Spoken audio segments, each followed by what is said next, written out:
what needs to happen against USF, and then give me your prediction.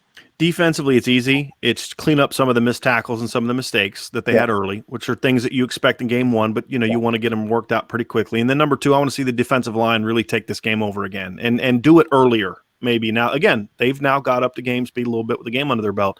I really want to see this defensive line really take this game over and dominate, especially against the run. And if they can shut down the South Florida run, I'm going to start feeling like, hey, maybe this run defense has a chance to be special. Offensively, it's a little bit more complicated. Look, Notre Dame can go out there and do the same things they did against Duke and still score 40 against South Florida. So it's more about how they play. Does Tommy Rees put Ian Book in some positions where he can take some of those shots early? Are they going to mix up their receiver personnel a little bit more and give guys opportunities, give Ian Book some of those easier throws, allow him to kind of get into rhythm, maybe use him a little bit more as a runner this week to keep teams honest? Are you going to be able to establish the line of scrimmage with your run game? You got to be able to move South Florida around. This is an undersized defensive line. Yeah. And they run like that 3-3-5 stuff, with pressures from all over, but it's an undersized group. And their defensive line averages about 260 pounds. Their biggest guy is like 285, 290, and then 280 guy, and then the rest are 260 or smaller.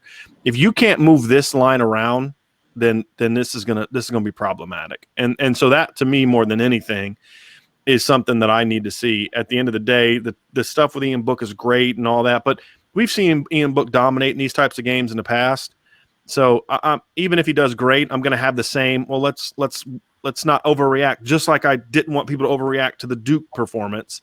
But I will get concerned if the offensive line doesn't play with more force, stepping in and really exploding into contact, really moving South Florida off the ball. I'm okay with them bullying South Florida. Sometimes you say, well, you don't want to just bully teams because you don't really get anything out of it because you can't bully Clemson like that. Right. I don't care. It's a mindset thing for me. That's what I want to see is we're going to come out here. We're going to step with power. We're going to engage you downfield. We're going to drive you, and we're going to reset the line of scrimmage in our favor.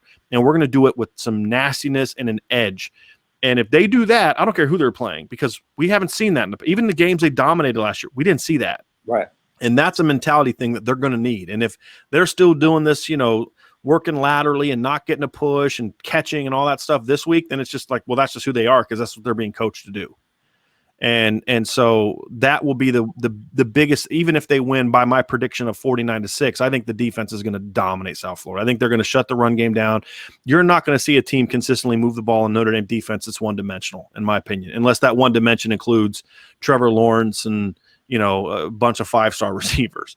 So, I don't think they're going to be overly competitive offensively. Maybe they get a late score against the backup defense, but even then, I still think that Notre Dame matches up really well because of that depth that you were talking about at the very beginning.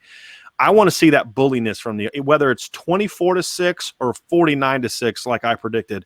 I want to see that physicality, that power from the offensive line. And if we don't see that, I don't care if my prediction comes true and it is 49-6. Yeah. That's going to be concerning to me.